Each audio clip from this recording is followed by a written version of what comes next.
Chapter 8. Heading East. Mid-morning, Day 1.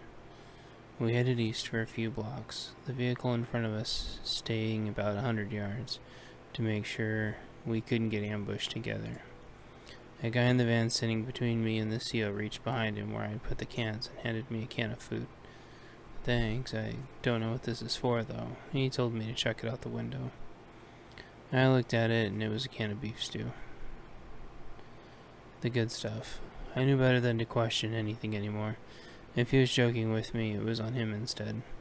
I tossed the can out the window so it wouldn't get hit by our following vehicle, but so it could still be found later.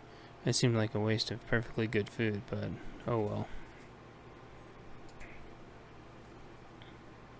He said, "Why'd you do that for?" I shook my head. He laughed, and then he smacked me on the chest. Such a weird group of guys. We drove a few more blocks and he handed me a new can. I think this one was cranberry sauce. I asked, "Toss it?" He responded in the affirmative. I tossed the can, ripped cranberry sauce.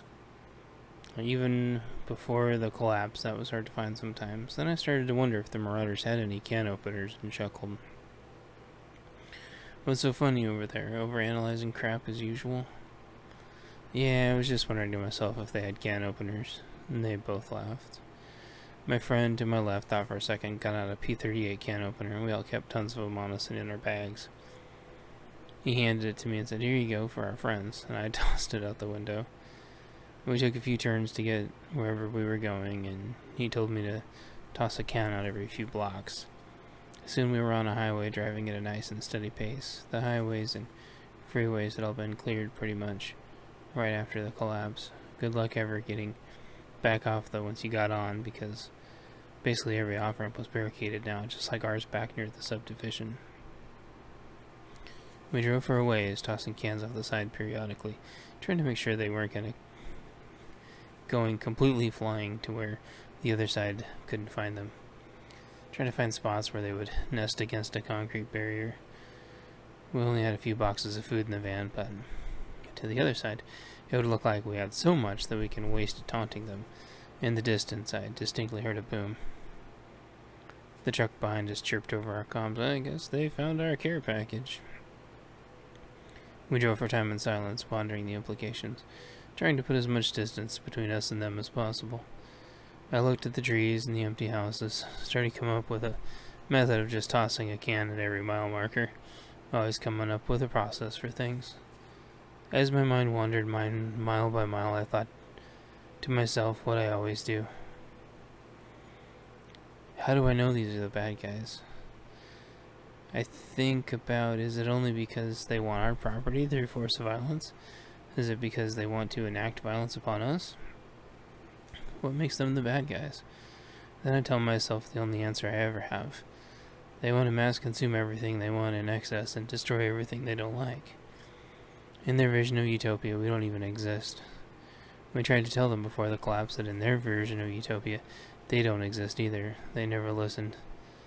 Whenever we weren't around, they immediately took to identity cannibalism.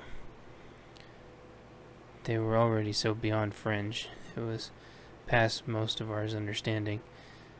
As events progressed, they began bastardizing their own fringe movements. We were cognizant of this and kept accepting every fringe group that they would try to wipe out. Here's the thing, it was their own fringe groups that they were running out. We had already left them alone for quite a while. We kept seeing messages that they would shed more and more of their fringe groups based on such minor ideology that was almost imperceivable. I tossed out another can out the window towards a mile marker, as I thought. It might be a group that literally agreed with them on 99% of the methodology and had one tiny deviation in mindset. A tiny altercation was enough to sign entire groups' proverbial death warrants. You either converted that one last percent of ideology, or they would figuratively and then proceed to literally wipe your group out. I had convinced our side early on that these groups fit with us well as long as we had the same long-term goals. The only rule is that they didn't hurt anyone and worked hard. Their groups were very perceptible to this, and everyone left them alone in their ideology as long as they didn't force it down everyone's throat. It worked really well on our side because we were tolerant instead of it being exclusive. Legitimate actual freedom means you're able to do whatever you want as long as you aren't hurting anyone. They simply weren't able to do that on their side. They thought that through anarchy that they could behave the way they wanted. They never realized that anarchy can't survive without leadership, which turns into totalitarianism and then the cycle repeats. The only way to survive was to legitimately understand true freedom. That meant getting away from exclusive groups and actually finding inclusive groups that would be tolerant. They never imagined that it would be us on the other side, but it was. These fringe groups fought even harder for our side than they ever would have on their side, because for once they finally believed and understood what they were fighting for.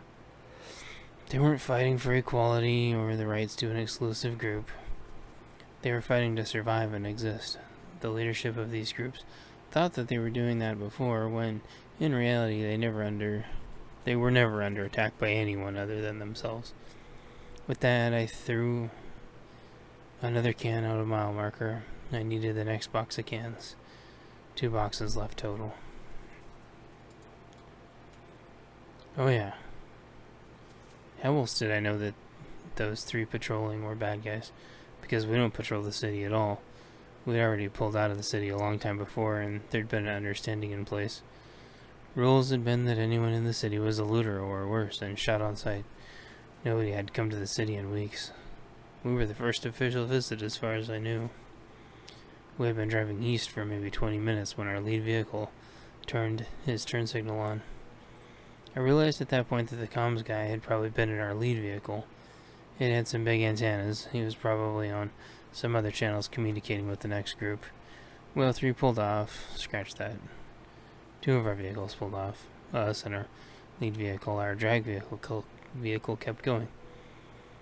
I guess they had a different mission, or maybe this was the beginning of us separating out the 3 vehicles worth of important supplies. I asked if I was supposed to keep throwing cans. They gave me a new one and said, "Yep, 1 per block, doing a good job."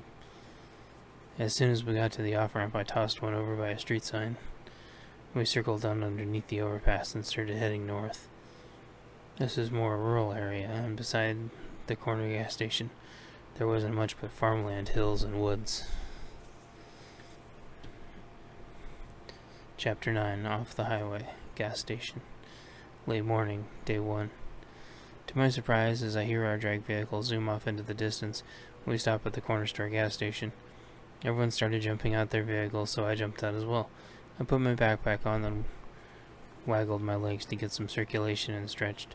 Our security guy had driven away with 1/3 of the team, so everyone huddled around the CO for a few seconds.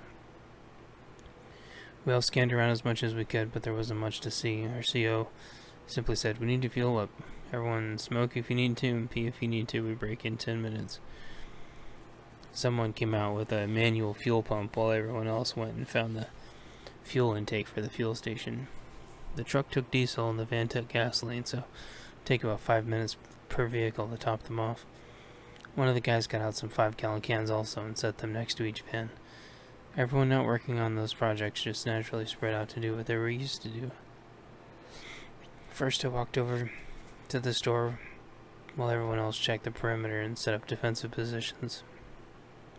It had been abandoned and the shelves emptied, probably from the owner and local defensive group. It had been chained up and out of local respect left alone. I took a drink of water from my water bottle, then searched around the back of the building.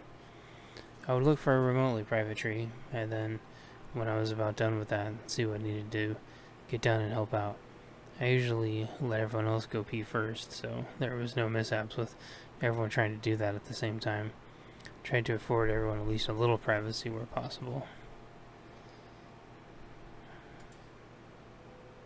I checked the back of the building and it was secure as well. Every door locked, no noises to hear. I checked the volume on my comm and it was good.